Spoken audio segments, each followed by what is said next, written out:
Wasn't that hilarious? Mitchell kept asking everyone at the airport gate, his voice echoing with that familiar tone that made my stomach clench. I stood there watching him tell the story to complete strangers, gesturing wildly as he described his brilliant plan to abandon me in Rio de Janeiro. The laughter from his audience felt like needles in my skin, and I realized this wasn't just another one of his pranks. This was the moment everything would change. My name is Sandra Phillips. I'm 29 years old, and I've been married to Mitchell for 3 years. We live in Portland, Oregon, where I work as a graphic designer for North Peak Engineering. To most people, our marriage probably looks normal, maybe even enviable. Mitchell is charming, successful in his sales job at Valina Media, and always has a joke ready. But behind closed doors, his sense of humor has a cruel edge that I've learned to navigate like walking through a minefield. This trip to Brazil was supposed to be our second honeymoon, a chance to reconnect after months of tension. Mitchell had been particularly proud of booking everything himself, insisting on keeping the itinerary a surprise. "Trust me, babe," he'd said with that grin that used to make my heart skip, but now made me wary. "I've planned something you'll never forget." He was right about that, though not in the way either of us expected. The first few days in Rio had been magical. We'd visited Christ the Redeemer, walked along Copacabana Beach, and eaten at incredible restaurants overlooking the city. Mitchell had been attentive and sweet, the version of himself I'd fallen in love with. I'd started to hope that maybe we could get back to that place where his jokes were actually funny, instead of calculated to make me feel small. But on our 4th morning, something shifted. I woke up to find Mitchell already dressed, his suitcase packed and sitting by the door. "Change of plans," he announced cheerfully, not meeting my eyes. "I've got to head back early for a work emergency. You understand, right?" I didn't understand, but before I could ask questions, he was kissing my forehead and promising to send details about my return flight. "Just enjoy the rest of the vacation," he said. "Think of it as some Sandra time." The door closed behind him with a soft click that somehow sounded final. That was when I found the note he'd left on the nightstand. Written in his neat handwriting were the words that would haunt me for the next 10 days. "Surprise! Consider this payback for not laughing at my joke about your mother last week. Figure out how to get home on your own. It builds character. Love you." As I stood in that hotel room, holding the note with trembling hands, I felt something cold settle in my chest. This wasn't just a prank. This was Mitchell showing me exactly how little I meant to him. The pattern had started small, so gradually that I'd barely noticed it at first. During our dating years, Mitchell's pranks were harmless. Hiding my keys before an important meeting, telling me we were going to a fancy restaurant only to drive to a food truck. I'd laughed along, thinking it showed his playful side. Back then, his eyes would sparkle with genuine mischief, and he'd always reveal the joke quickly, wrapping me in his arms while we both giggled. But after our wedding, the pranks began to have an edge. He'd forget to tell me about dinner plans with his friends, leaving me cooking for 2 while he texted hours later, asking why I wasn't at the restaurant. He'd hide important mail, then act concerned when I panicked about missing bills. When I confronted him, he'd always have the same response. "It's just a joke, Sandra. Why can't you take a joke?" My friends had started to notice. Jennifer from work had pulled me aside after our last group dinner, her face creased with worry. "The way he talks to you sometimes," she'd said carefully. "It doesn't seem very funny." But Mitchell was always careful to be charming in public, saving his special brand of humor for private moments when there were no witnesses. The worst part was how he'd gaslight me afterward. When I'd get upset about his pranks, he'd flip the script, making me the villain for not appreciating his creativity. "I work so hard to keep things interesting in our marriage," he'd say, his voice taking on that wounded tone that made me feel guilty for objecting. Most women would be grateful to have a husband who still tries to surprise them. I'd started walking on eggshells, never sure when the next prank would come or how far he'd take it. Sleep became elusive as I'd lie awake wondering what I'd wake up to. Would my car keys be hidden? Would he have told people embarrassing stories about me and claim it was just sharing a funny anecdote? The constant vigilance was exhausting. Looking back, I could see how methodically he'd been conditioning me to accept his behavior. Each prank pushed the boundary a little further, and each time I stayed, I was tacitly agreeing that this was acceptable treatment. He'd trained me to doubt my own reactions, to question whether I was being too sensitive or lacking in humor. Now, sitting alone in a Rio hotel room with his cruel note in my hands, I understood that abandoning me in a foreign country wasn't an escalation. It was Mitchell revealing who he'd always been underneath the charm. The mask had finally slipped completely. I walked to the window and looked out at the bustling streets of Rio, feeling more alone than I'd ever felt in my life. But underneath the fear and hurt, something else was stirring. For the first time in months, Mitchell wasn't there to tell me how I should react to his behavior. I was free to feel angry without being told I was overreacting. I was free to think clearly without his voice in my head, reshaping my reality to fit his narrative. The note crumpled in my fist as I made a decision that would change everything. The first day alone was terrifying. I sat in the hotel lobby, trying to figure out how to extend my stay since Mitchell had apparently booked my return flight for the same day he'd left. My Portuguese was limited to obrigada and com licença, and every interaction felt like navigating a maze blindfolded. The hotel staff was kind but busy, and I felt the full weight of my helplessness pressing down on me. By the second day, something had shifted. I forced myself to venture out of the hotel, armed with a translation app and a determination I hadn't felt in years. That's when I met Carlos Martinez, a tour guide who was leading a small group of tourists past the hotel. He was explaining something about the local architecture in accented English when he noticed me standing uncertainly on the sidewalk, clearly lost.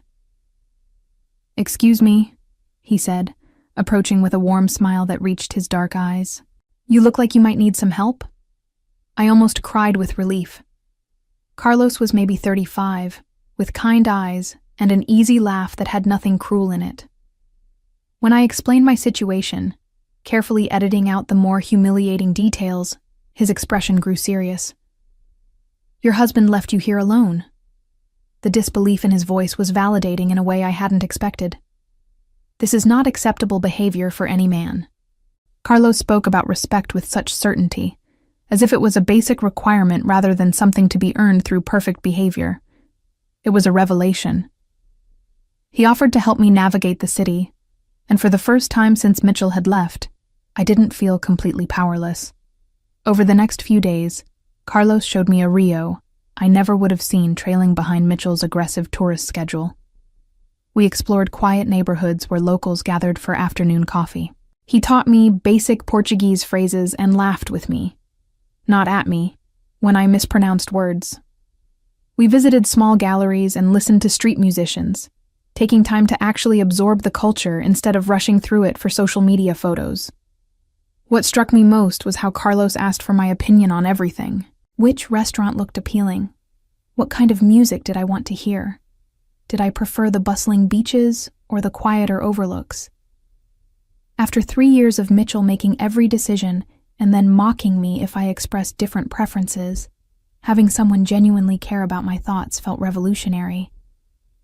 "You seem surprised when I ask what you want," Carlos observed on our 4th day together as we sat watching the sunset from Sugarloaf Mountain.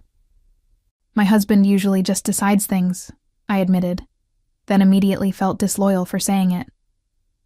Carlos was quiet for a moment, watching the golden light play across the water. "A partnership should be 2 people choosing together," he said simply. "Not one person deciding for both."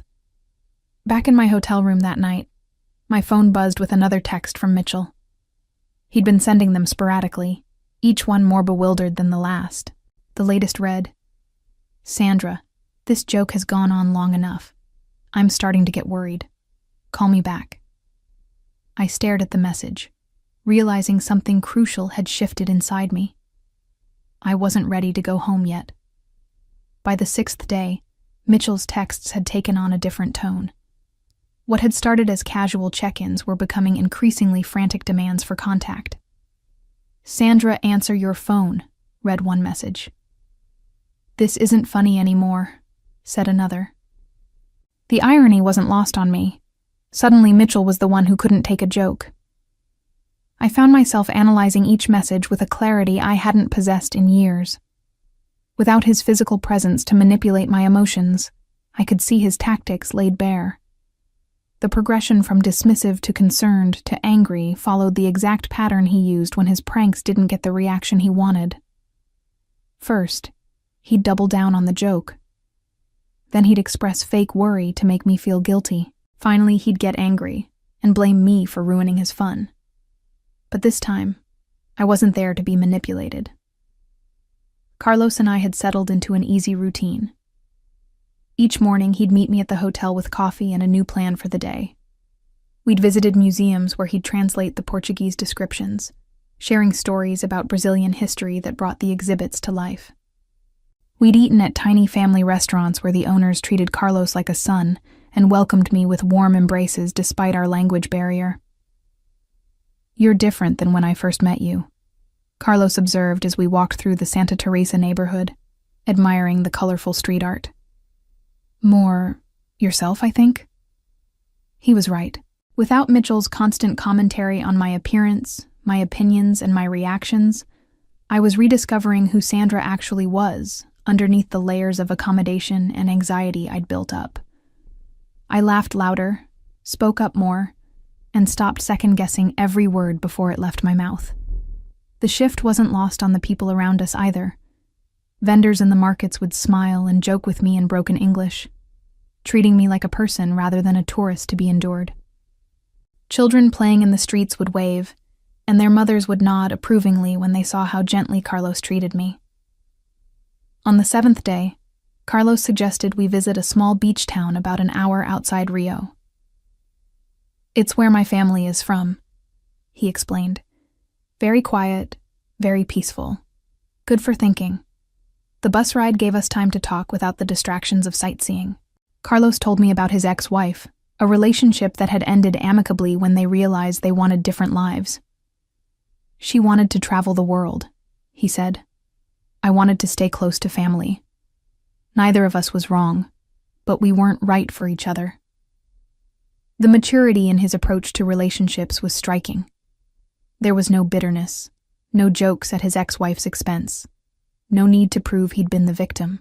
It was just honest acknowledgement that sometimes people aren't compatible, and that's nobody's fault. "What about you?" he asked gently. "Your marriage, it seems complicated?" I found myself telling him things I'd never said out loud. How Mitchell's pranks made me feel constantly on edge. How he'd convinced me that my reactions were the problem, not his behavior. How isolated I'd become because defending his actions to friends was exhausting, so I'd stopped sharing details about our relationship entirely. Carlos listened without judgment, occasionally asking clarifying questions but mostly just letting me talk.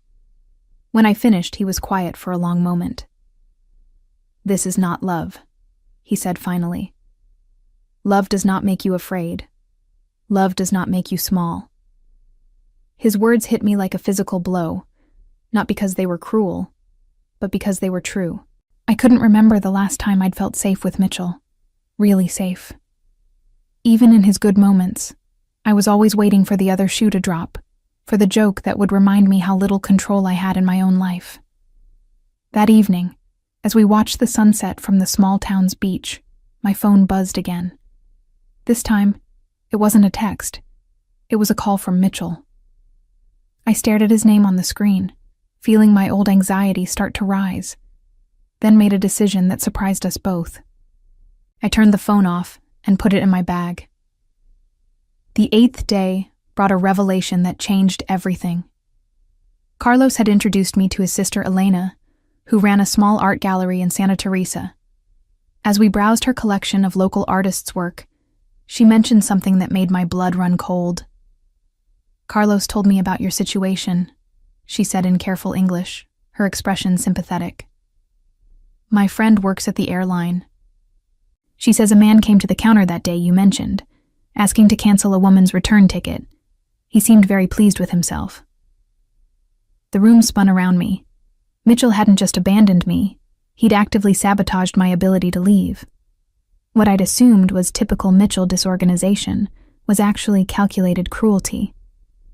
He'd wanted me stranded, wanted me to panic and beg for his help so he could swoop in and play the hero, while reminding me how helpless I was without him.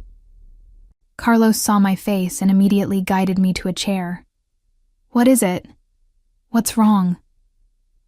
When I explained what Elena had revealed, his expression darkened in a way I'd never seen before. "He canceled your flight? On purpose?" "He wanted me to suffer," I said, the words tasting bitter in my mouth. "He wanted me to call him crying and desperate so he could feel powerful." But as the initial shock wore off, something else emerged.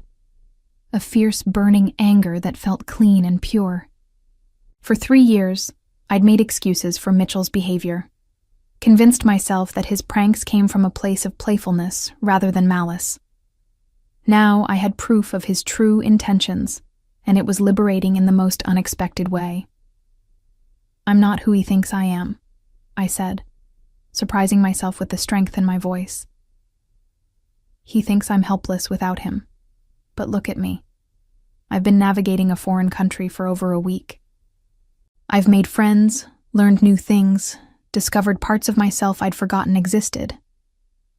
Carlos reached for my hand, his touch warm and steadying. "You are much stronger than he knows." That night, I sat in my hotel room staring at my silent phone. Mitchell had left several voicemails, each one more frantic than the last. In the most recent one, his voice was tight with panic. "Sandra, I'm starting to think something happened to you. This has gone way beyond a joke. Please just call me back and let me know you're alive. I'm considering calling the police." The manipulation was so transparent now that I almost laughed. He was trying to flip the script again, making himself the worried husband dealing with an unreasonable wife instead of the man who'd abandoned his spouse in a foreign country. The threat about calling the police was particularly rich. What exactly would he tell them? That his wife wasn't responding to his messages after he'd deliberately stranded her abroad as a prank? I thought about the woman I'd been just 8 days ago, how she would have called him back immediately, apologizing for making him worry and accepting his narrative that she was the problem. That woman felt like a stranger to me now. Instead, I opened my laptop and did something I should have done years ago. I started documenting everything. I wrote down every prank I could remember, every time he'd made me doubt my own perceptions, every instance where he'd twisted my reactions to make me the villain in our relationship. The pattern was undeniable when laid out in black and white. As I typed, I thought about Carlos and the way he looked at me, not like a project to be fixed or a target for his amusement, but like a whole person worthy of respect and kindness. I thought about Elena's warm welcome despite our language barrier, about the vendors who'd treated me with dignity, about the children who'd waved simply because I'd smiled at them. This was what normal human interaction looked like. Mitchell's treatment of me wasn't love with a sense of humor. It was control dressed up as affection. My phone buzzed with another message, but I didn't look at it. I had a plan forming, and for the first time in years, it was entirely my own.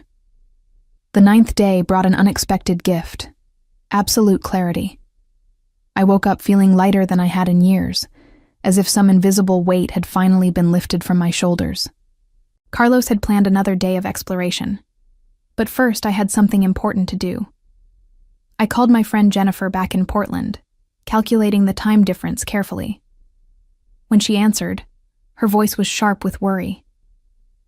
"Sandra! Oh my God, where have you been? Mitchell called everyone looking for you. He said you'd gone missing in Brazil and weren't answering your phone. We've all been terrified something happened to you." The fact that Mitchell had reached out to my friends, spinning his narrative of the worried husband dealing with a mysteriously absent wife, should have surprised me. But I was beginning to understand how deep his manipulation ran. By controlling the story, he was setting himself up to be the hero when I finally came crawling back. Jennifer, I said calmly, I need you to know the truth about what happened.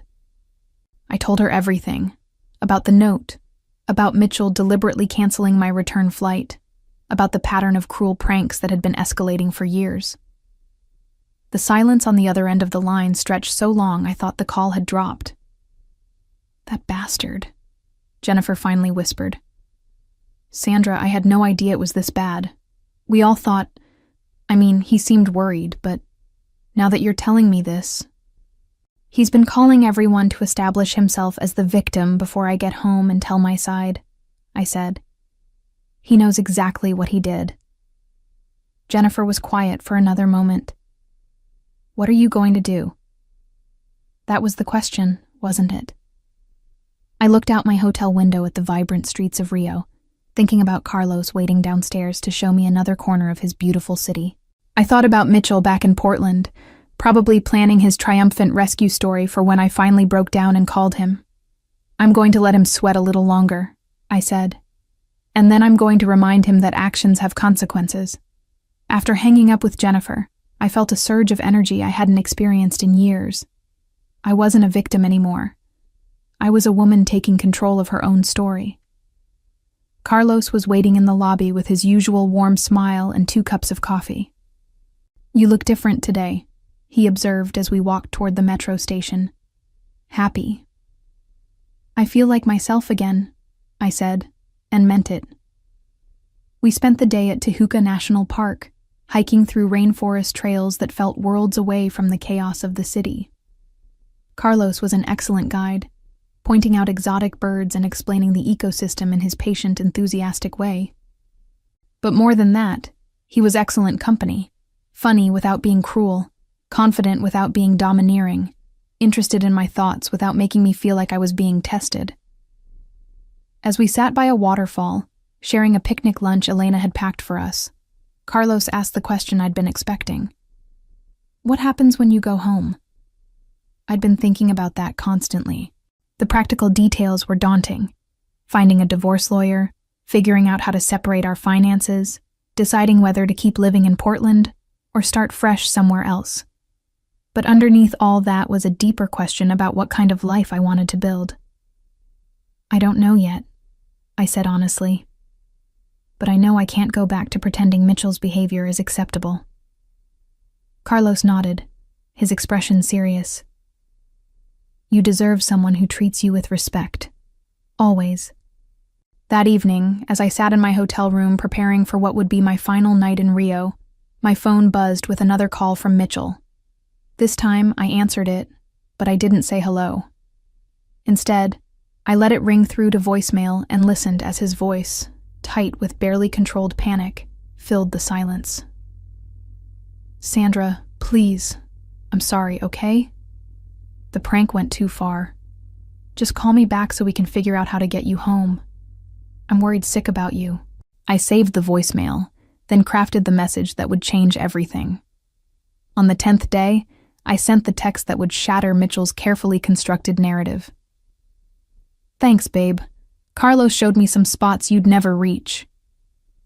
I attached a photo Carlos had taken of me the previous day at the waterfall, sun-kissed and genuinely happy, my arm around his shoulders as we both laughed at something he'd just said. We looked comfortable together, natural, like 2 people who genuinely enjoyed each other's company.